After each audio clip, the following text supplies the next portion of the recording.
Welcome to our channel. Back in Action passed Red Notice with this huge milestone. Every once in a while, a movie comes along that completely captivates Netflix. Some big standouts include Don't Look Up, Spencer Confidential, and The Mitchells vs. The Machines.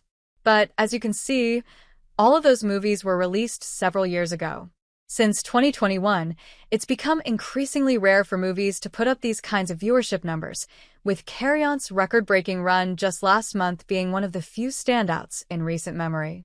But it just so happens that a recent Netflix release topped what might be Netflix's biggest movie ever, Red Notice, in one particular metric.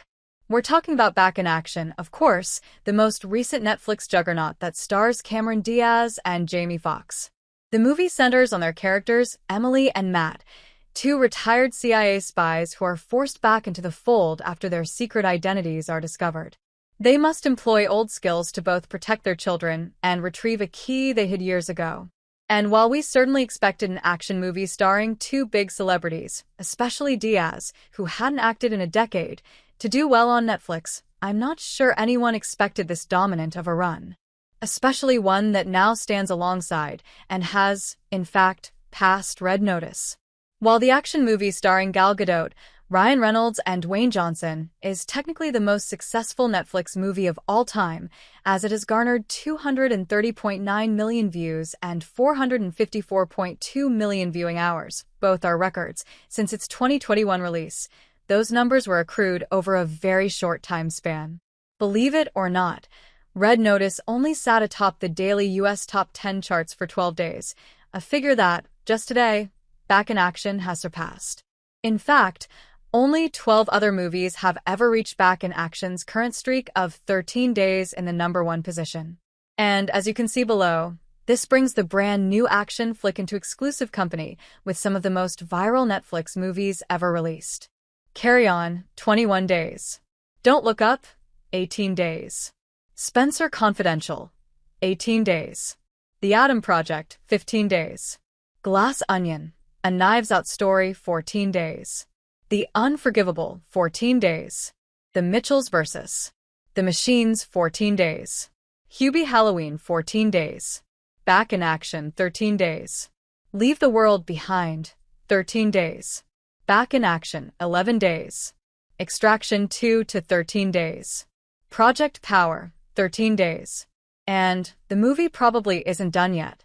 As I reported earlier this week, the only upcoming release that may pose a serious challenge to Back in Action is the Amy Schumer comedy Kinda Pregnant, which doesn't release until February 5th.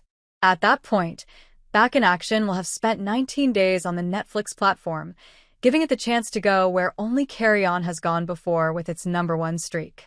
It's also worth noting that Back in Action registered an additional 46.8 million views worldwide between January 20th to 26th, bringing its total during its first 9 days on Netflix to 93.6 million views.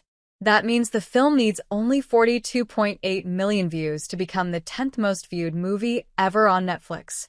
And with 50 million more views, the movie would pass We Can Be Heroes, Damsel, The Gray Man, and Leave the World Behind to achieve 6th place on that list. Obviously, it's unlikely that Back in Action would ever come near Red Notice's 230.9 million views in the overall viewership numbers. Nor will the film eclipse We Can Be Heroes on the all-time top 10 rankings, a ranking system I devised that rewards movies based on how long they remain on the top 10 charts and how dominant they are throughout that run. Here are the current top 10 movies, non-animated, for those rankings. We Can Be Heroes, 418 points. Red Notice, 355 points. Glass Onion, A Knives Out Story, 340 points. Don't Look Up, 335 points.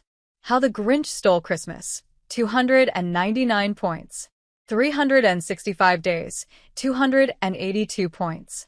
The Adam Project, 279 points.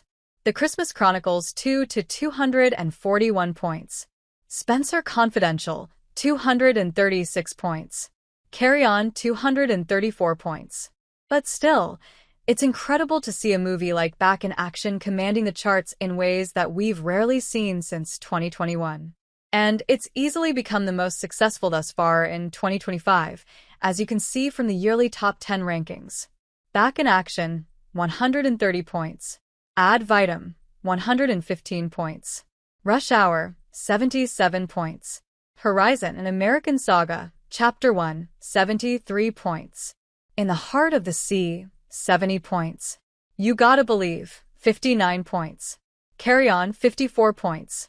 Furiosa: A Mad Max Saga, 51 points. The Watchers, 48 points. Scream 6, 44 points. At this point, we're monitoring Back in Action just to see how dominant this run can remain. Like I said, if no other movie poses a challenge anytime soon, the Diaz/Foxx vehicle will approach territory rarely seen on the Netflix charts.